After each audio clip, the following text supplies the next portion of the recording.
The photograph arrived in Dr. Sarah Mitchell's university mailbox on a Tuesday morning in October, unmarked except for her name written in careful block letters across the manila envelope. Inside was a single black and white image that would shatter everything she thought she knew about American history. The photograph showed downtown Chicago in 1871, but something was terribly wrong. The buildings stretched endlessly in perfect formation, their ornate facades gleaming despite the supposed recent construction following the Great Fire. What disturbed her most wasn't the architecture's impossible grandeur for a supposedly rebuilt city, but the complete absence of people. Every street, every doorway, every window stood empty as if the entire population had simply vanished. Attached to the photograph was a handwritten note. Professor Mitchell, you wrote about the Chicago fire's anomalies. This is just the beginning. The pattern is everywhere if you know where to look. Meet me at the Newberry Library, 3rd floor, section 970.1, tomorrow at 3 p.m. Come alone. They've been hiding this for over a century. A friend who remembers, Sarah's hands trembled as she examined the photograph under her office lamp. As a historian specializing in 19th century American urban development, she had indeed published papers questioning the official narrative of the Great Chicago Fire. The speed of reconstruction seemed impossible given the technology and resources of 1871. The architectural sophistication of the rebuilt structures far exceeded anything that should have existed in the Midwest at that time. But this photograph suggested something far more disturbing than construction anomalies. The next afternoon found her nervating through the hushed corridors of the Newberry Library, her footsteps echoing off marble floors as she made her way to the designated meeting spot. Section 970.1 housed American history texts from the 1800s, many of which she had consulted countless times in her research. She arrived precisely at 3 o'clock, scanning the narrow aisles between towering shelves. Dr. Mitchell, the voice came from behind a stack of leather-bound volumes. A man emerged, elderly but sharp-eyed, wearing a well-worn tweed jacket that had seen decades of academic conferences. Professor James Whitmore, retired from Northwestern. Thank you for coming. Sarah studied his face, noting the deep lines around his eyes and the careful way he moved, as if constantly aware of being watched. Professor Whitmore, I've read your work on pre-Columbian settlements, but I don't understand why the secrecy. Whitmore glanced around the library before responding, his voice barely above a whisper. Because what I'm about to show you has been systematically suppressed by academic institutions, government agencies, and historical societies for more than 150 years. The photograph you received is genuine, taken by my great-grandfather, Thomas Whitmore, who worked as a surveyor for the Illinois Central Railroad. He pulled a worn leather portfolio from beneath his jacket, opening it to reveal dozens of similar photographs. Each image showed the same disturbing pattern. Magnificent cities stretching to the horizon, their architecture far too advanced for the supposed era of construction, and every single one completely devoid of human life. Boston after the Great Fire of 1872, Whitmore said, pointing to one photograph. San Francisco following the 1906 earthquake. Atlanta after Sherman's March. Seattle after the Great Fire of 1889. In every case, the official narrative speaks of devastating destruction followed by miraculous reconstruction. But look at these images, Dr. Mitchell. These aren't rebuilt cities. These are cities that were already there, waiting to be repopulated. Sarah felt her academic skepticism warring with the evidence before her eyes. The photographic quality was consistent with 19th century techniques, showing none of the telltale signs of modern manipulation. More disturbing still, the architectural styles in each image showed a consistency that spanned decades and thousands of miles, as if they had been built by the same civilization. Professor Whitmore, what you're suggesting is impossible. We have extensive records of urban development, construction contracts, population growth. Do we? Whitmore interrupted gently. Or do we have carefully curated records that support a predetermined narrative? Tell me, Dr. Mitchell, In all your research in a 19th century urban development, have you ever wondered why so many major American cities experience catastrophic fires or disasters at precisely the moment when their populations were reaching critical mass? The question hung in the air between them like a challenge. Sarah had wondered exactly that during her doctoral research, but had dismissed the pattern as coincidental. Now, surrounded by photographic evidence of impossible cities, the coincidences began to feel more like a deliberate pattern. There's more, Whitmore continued, turning to another section of his portfolio. The orphan trains. Between 1854 and 1929, an estimated 250,000 orphaned and homeless children have been transported from eastern cities to rural families throughout the Midwest and West. Sarah knew the program well from her studies, generally accepting the standard historical explanation that urban overcrowding and poverty had created a crisis requiring mass relocation of displaced children. Look at the numbers more carefully, Whitmore said, spreading out documents covered with careful handwriting. In New York City alone, between 1860 and 1880, over 100,000 children were classified as orphans and sent west. But examine the death records, birth certificates, and immigration documents from that same period. The mathematics don't add up, Dr. Mitchell. There weren't enough deaths, enough births, or enough immigration to account for that volume of orphan children. Sarah studied the documents, her historian's training automatically checking sources and cross-referencing data.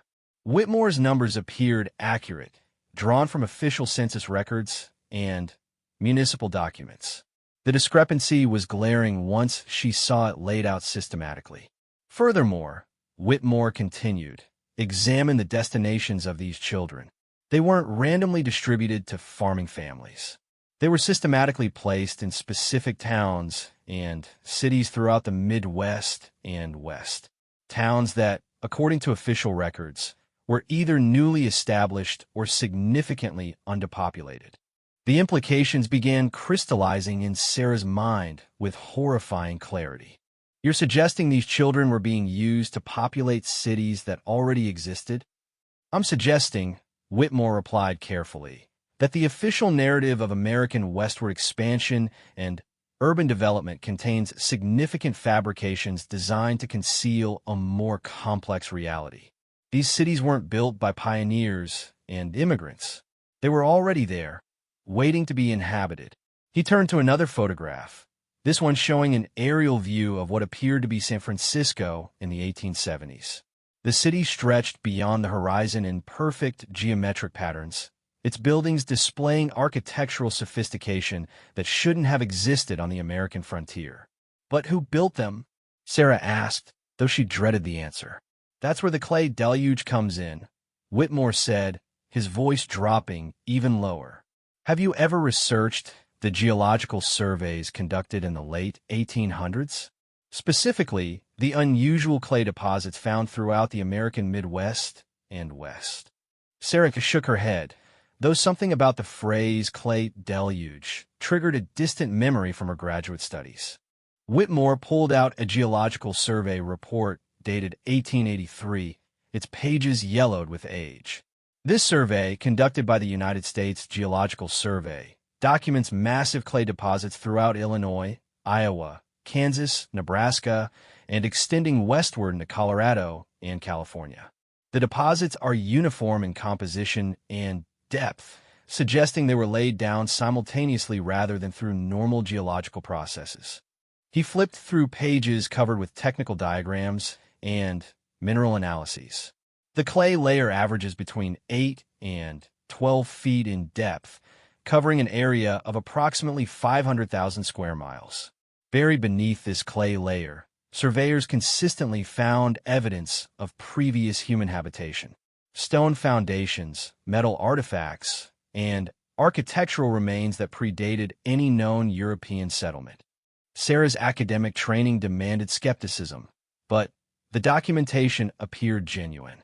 The geological surveys bore official government seals and signatures of respected scientists from the period. What kind of artifacts? Tools, weapons, decorative objects, and building materials that showed advanced metallurgical techniques. But here's what makes it truly disturbing, Dr. Mitchell. The artifacts weren't scattered randomly as you'd expect from a civilization that gradually declined. They were buried under the clay layer in patterns suggesting the inhabitants had simply vanished, leaving behind fully intact settlements. Whitmore turned to a hand-drawn map showing the distribution of clay deposits across the American continent. Red marks indicated locations where buried structures had been discovered, forming a pattern that corresponded exactly with the locations of major American cities established in the mid-1800s. The geological evidence suggests a catastrophic event occurred sometime in the early 1800s, possibly triggered by natural disaster, but with effects far beyond anything recorded in official histories.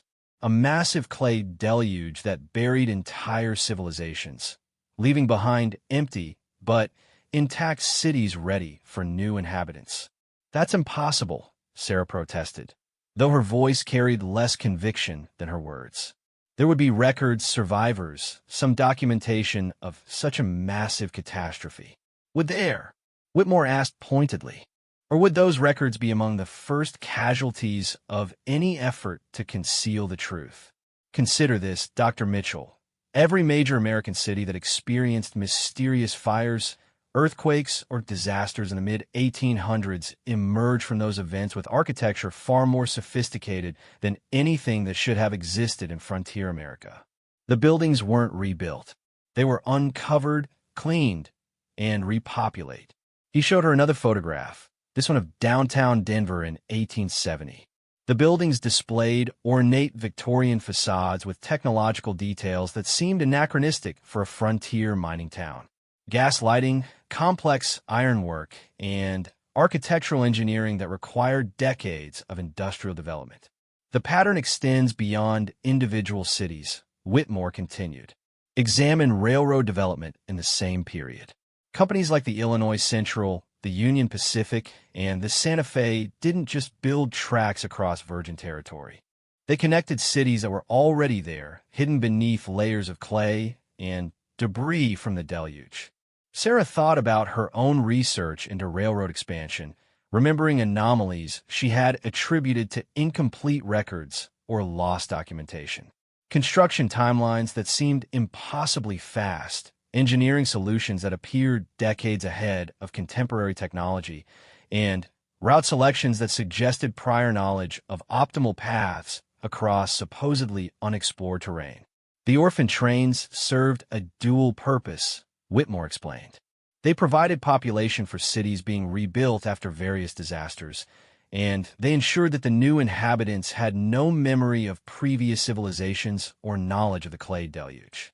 Children adapt quickly to new circumstances and accept the explanations provided by their new guardians. But what happened to the original inhabitants? Sarah asked, though she suspected the answer would disturb her. Whitmore's expression grew grave. That's the question that has haunted me for 30 years of research, Dr. Mitchell. The clay deluge appears to have been sudden and catastrophic, but clay doesn't typically move with the speed necessary to bury entire cities before their inhabitants could evacuate. Unless what? Unless the clay deluge wasn't entirely natural. Unless someone or something orchestrated a deliberate concealment of existing civilizations to make way for new populations with carefully constructed historical narratives. The possibility hung between them like a physical presence, too enormous to fully comprehend, yet supported by mounting evidence. Sarah found herself thinking about all the historical anomalies she had encountered in her research, discrepancies she had attributed to incomplete records or scholarly oversights. Professor Whitmore, what you're describing would require a conspiracy involving hundreds of people across multiple institutions and decades of time. Government officials, historians, geologists, railroad companies, orphanages. How could such a massive deception be maintained? Whitmore closed his portfolio carefully before responding. Dr. Mitchell, consider how many people today believe they understand the true history of American development despite never examining primary sources or questioning official narratives. Most historians work within established paradigms, building on previous scholarship without challenging fundamental assumptions. Graduate students learn to research approved topics using approved methodologies. Tenure depends on publishing work that advances existing knowledge rather than challenging institutional consensus. His words stung because they contained uncomfortable truth. Sarah recognized her own academic career in his description, years spent building on established scholarship without questioning the foundations of historical narrative. Furthermore, Whitmore continued, consider how few people have access to the kind of documents I've shown you today. Primary sources from the 1800s are housed in specific archives controlled by institutions with vested interests in maintaining official histories. Geological surveys are buried in government repositories rarely examined by historians. Photographic evidence exists in private collections passed down through families who may not understand their significance. Sarah thought about the photograph that had started this conversation, delivered anonymously to her university mailbox. How many other people know about this? Fewer than you might expect, but more than you might hope, Whitmore replied cryptically. There are perhaps 24 researchers worldwide who have assembled enough evidence to understand the scope of what happened. Most are older academics nearing retirement, like myself, with little left to lose from challenging established narratives. And the others? Some have been discredited through various means. Others have chosen to remain silent rather than risk their careers and reputations. A few have died under circumstances that may or may not have been coincidental. The implications sent a chill through Sarah's body. Are you saying people have been killed to preserve a secret?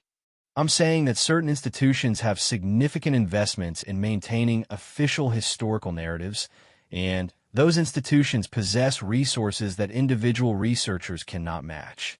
Whether that extends to physical intimidation or elimination, I cannot say with certainty. But I can tell you that 3 colleagues who were pursuing similar research have died in automobile accidents over the past 5 years. Whitmore gathered his documents carefully, his movements suggesting long practice in concealing sensitive materials.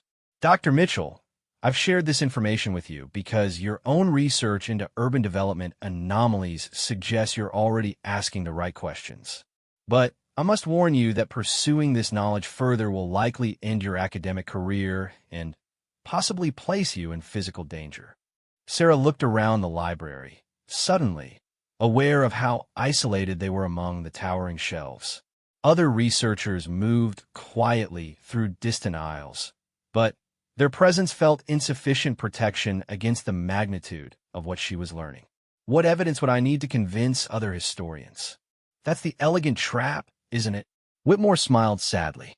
The evidence exists, but it's scattered across multiple disciplines and institutions. A historian would need access to geological surveys, photographic archives, railroad company records, orphanage documents, and government files spanning several decades. No single researcher has the authority or resources to gather such comprehensive documentation. But surely some evidence could be made public?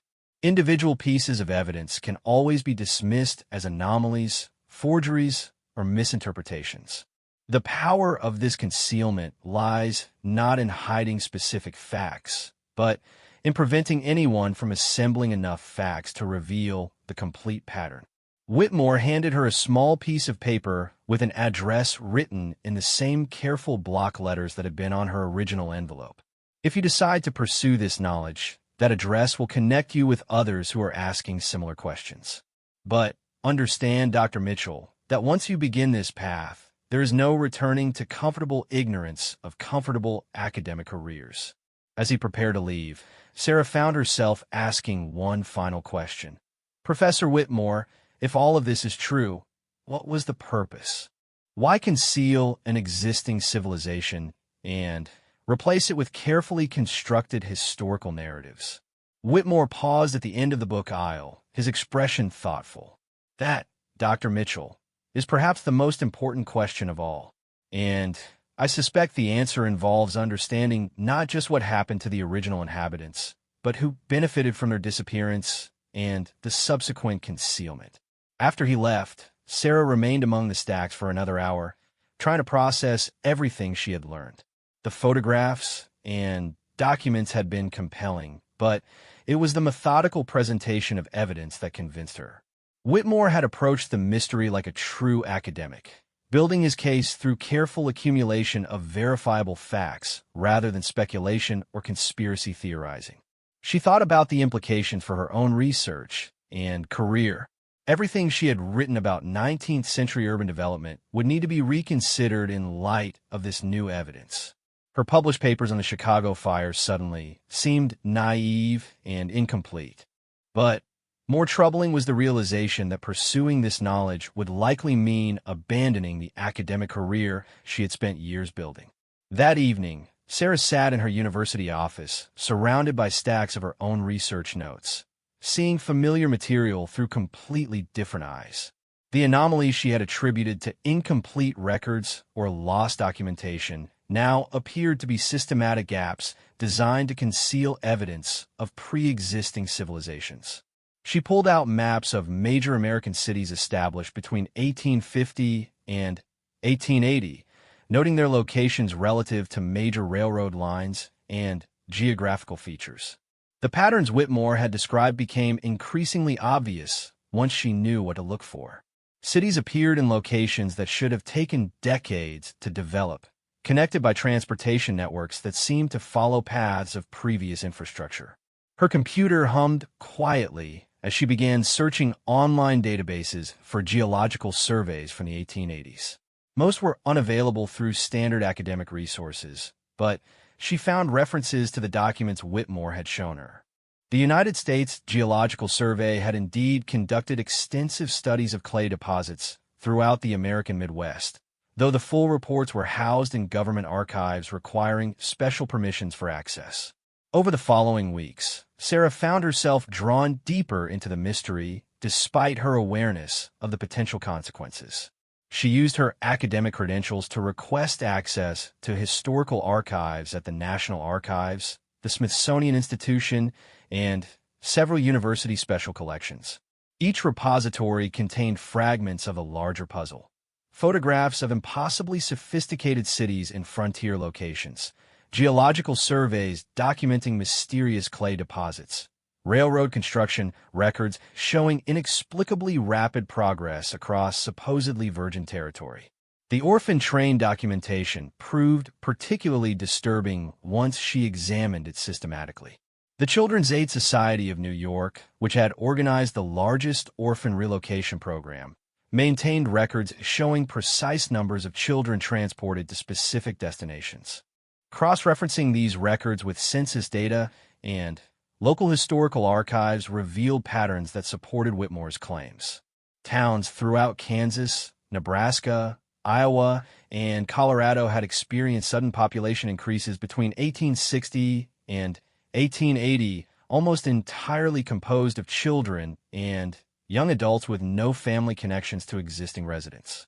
These new inhabitants consistently settled in areas where geological surveys had documented clay deposits and buried structural remains. Sarah's research also uncovered disturbing gaps in historical records from the same period. Newspaper archives from many Midwestern towns showed interruptions in publication during the 1860s and 1870s, with newspapers resuming under new ownership and editorial staff. Local historical societies often lacked documentation for the decades immediately preceding major urban development, as if entire communities had lost their collective memory of earlier events. Most troubling of all was the photographic evidence. Sarah located additional examples in private collections and museum archives, aerial views of frontier cities showing architectural sophistication that shouldn't have existed, street-level photographs revealing empty but well-maintained buildings waiting for inhabitants, and before and after images documenting rapid transformation of supposedly desolate areas into thriving urban centers. The photographs shared technical characteristics suggesting they had been taken by surveyors, railroad company employees, and government officials rather than casual observers. The systematic nature of the documentation implied that someone had been carefully recording evidence of the concealment process, perhaps as insurance against future discovery or as records for those orchestrating the deception. 3 months after her meeting with Professor Whitmore, Sarah received another anonymous envelope, this one containing coordinates and a date. The coordinates corresponded to a location in central Kansas, approximately 50 miles from any major city. The date was 2 weeks in the future. Against her better judgment, she drove to the specified location on the appointed day, finding herself in an agricultural area dominated by wheat fields and farmland. The coordinates led to what appeared to be an abandoned farmhouse, surrounded by several vehicles and a small group of people conducting some kind of excavation. As she approached the site, Sarah recognized Professor Whitmore among the group, along with several other individuals who carried themselves with the careful precision of academics. They were using ground-penetrating radar and careful excavation techniques to explore an area where the typical prairie grass had been disturbed. Dr. Mitchell, Whitmore greeted her with genuine warmth but obvious concern. "I wasn't certain you would come. I've spent the last 3 months verifying everything you showed me," Sarah replied. "The evidence is overwhelming once you know how to look for it." Whitmore nodded grimly. "And now you understand why it has remained hidden for so long. The scope of the deception is so vast that most people cannot accept its reality, even when confronted with clear evidence." He gestured toward the excavation site, where his colleagues were carefully removing clay deposits to reveal stone foundations beneath. "We've discovered the remains of a substantial settlement here, buried under the same clay layer documented in geological surveys from the 1880s. The construction techniques and material quality far exceed anything that should have existed on the Kansas frontier in the 1800s. Sarah approached the excavation site, noting the careful archaeological methods being employed. The exposed foundations showed sophisticated stonework and engineering with evidence of advanced metallurgy and construction techniques. Artifacts emerging from the clay included tools, decorative objects, and building materials that demonstrated remarkable craftsmanship. "How many sites like this have you investigated?" Sarah asked. "This is the 7th location we've excavated over the past 5 years," replied one of Whitmore's colleagues, a woman who introduced herself as Dr. Elena Vasquez from the University of Colorado. Each site shows the same pattern: advanced settlements buried under uniform clay deposits, with evidence of sudden abandonment rather than gradual decline. "What's most disturbing," added another researcher, "is the demographic evidence. These settlements appear to have housed substantial populations, but we find no human remains. Whatever happened to the original inhabitants? Their bodies were removed before the clay deluge occurred." Sarah knelt beside the excavation, examining artifacts that challenged everything she thought she knew about North American history.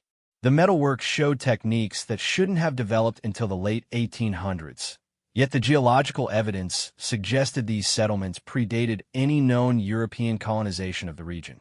"Dr. Mitchell," Whitmore said quietly, "there's something else you need to understand about our research.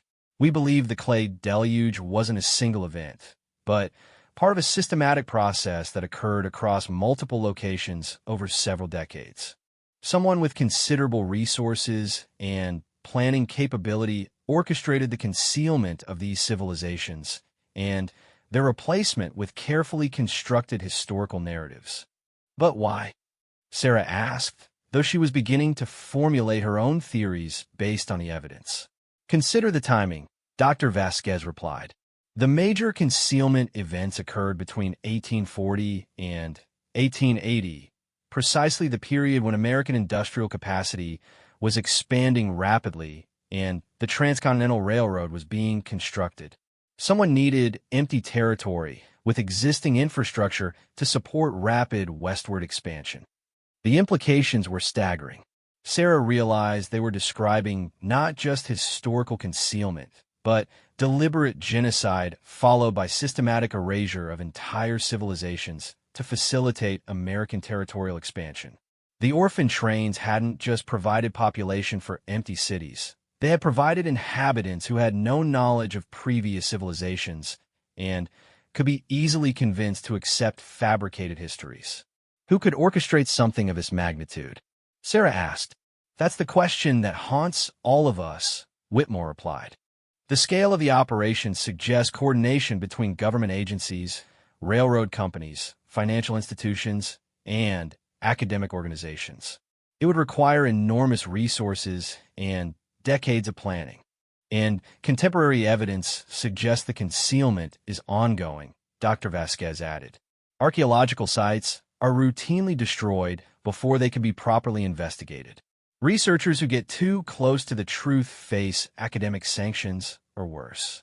Historical archives are edited or relocated to limit access to sensitive materials.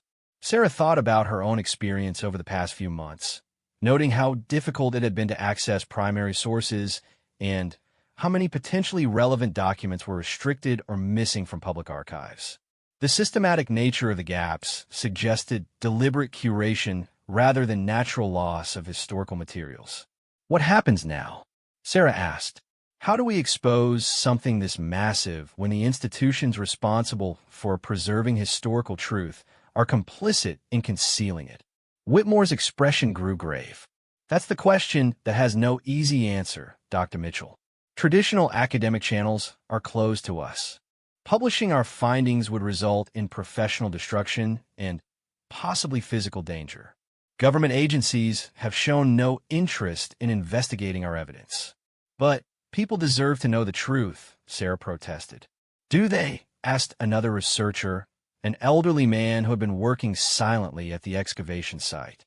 Consider the psychological and social implications of learning that fundamental assumptions about American history are fabricated, that major cities are built on concealed graveyards, that hundreds of thousands of orphaned children were used to populate territories cleared through systematic genocide. Sarah realized he was right about the destabilizing potential of such revelations. The evidence they had uncovered challenged not just historical facts, but the entire narrative framework that supported American national identity. The scale of the deception was so vast that exposing it might cause more harm than continued concealment. So we do nothing, she asked. We document everything, Whitmore replied. We preserve evidence for future researchers who may find more effective ways to reveal the truth. We continue investigating to understand the full scope of what happened. And we hope that eventually, the weight of evidence will become impossible to ignore. As Sarah drove home from the excavation site, she reflected on the transformation her worldview had undergone in just a few months. The comfortable certainties of her academic career had been replaced by disturbing questions about the nature of historical truth and the power of institutions to shape collective memory. She thought about the orphans transported west on railroad cars, children torn from familiar surroundings, and placed in communities built on concealed graveyards. They had grown up accepting fabricated histories because they had no alternative framework for understanding their world. In many ways, Sarah realized she had been similarly conditioned to accept official narratives without questioning their foundations. The following months brought additional revelations as Sarah continued her research. She discovered that the pattern of concealment extended beyond American borders, with similar anomalies documented in Canadian, Mexican, and South American historical records. Clay deposits and buried civilizations appeared throughout the Western Hemisphere, suggesting that the systematic erasure of indigenous civilizations had been a continental rather than regional phenomenon. Perhaps most disturbing was evidence suggesting that the concealment process was ongoing. Archaeological sites continued to be destroyed or restricted before thorough investigation. Researchers pursuing similar lines of inquiry faced academic sanctions, funding cuts, and personal threats. Historical archives were being systematically edited to remove references to anomalous evidence. Sarah began to understand that she had stumbled into a hidden war between those working to preserve historical truth and those committed to maintaining fabricated narratives. The stakes extended far beyond academic curiosity. They involve fundamental questions about power, identity, and the right of populations to understand their true origins. The weight of this knowledge began taking a toll on her personal and professional life. She found herself unable to teach standard historical narratives with conviction, knowing they contained systematic fabrications. Her research productivity declined as she struggled to work within academic frameworks she now recognized as compromised. Colleagues began to notice changes in her behavior and scholarly focus. 6 months after receiving the first anonymous photograph, Sarah made a decision that would define the remainder of her career. Rather than continuing to work within a system she now understood to be fundamentally corrupted, she chose to document and preserve evidence for future researchers who might find more effective ways to reveal the truth. She resigned her tenure-track position at the university, citing personal reasons that satisfied administrative requirements without revealing her true motivations. Using her accumulated savings and personal resources, she established an independent research foundation dedicated to investigating historical anomalies and preserving evidence that mainstream institutions chose to ignore. The foundation operated quietly, connecting researchers who were asking similar questions and providing resources for investigations that traditional funding sources would not support. Sarah's role became that of a coordinator and archivist, helping to preserve evidence and facilitate communication between isolated researchers working on different aspects of the same vast mystery. Over the following years, the network of researchers grew slowly but steadily. Geologists documented additional evidence of systematic clay deposits throughout North America. Archaeologists working on officially sanctioned projects quietly reported discoveries of anomalous artifacts and buried settlements. Historians identified patterns in primary sources that supported theories of systematic concealment and population replacement. Each researcher contributed pieces of a larger puzzle, gradually assembling a comprehensive picture of what may have been the largest genocide and historical falsification in human history. The evidence suggested that advanced civilizations throughout the Western Hemisphere had been systematically destroyed and buried, their territories repopulated by carefully selected immigrants and orphans who could be convinced to accept fabricated historical narratives.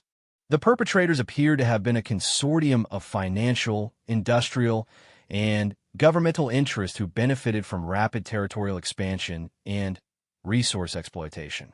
The concealment had been so thorough and systematic that even contemporary researchers struggled to comprehend its scope and implications.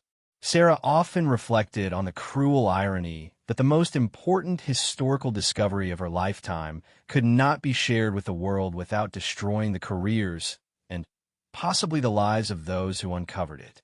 The evidence existed in fragments scattered across multiple institutions and private collections, protected by secrecy rather than academic freedom. Yet she found meaning in the work of preservation and documentation. Future generations would inherit the evidence her network was gathering, even if contemporary society was not ready to confront such disturbing truths about its origins. The orphans transported west on railroad cars have been denied knowledge of their true heritage, but perhaps their descendants would eventually learn the full scope of what had been concealed.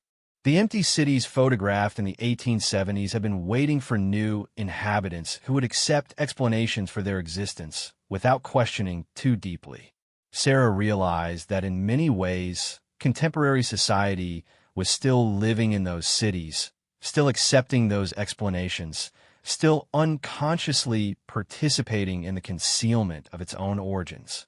The clay deluge had buried more than buildings and artifacts. It had buried entire ways of understanding human history and civilization. Revealing what lay beneath would require more than archaeological excavation.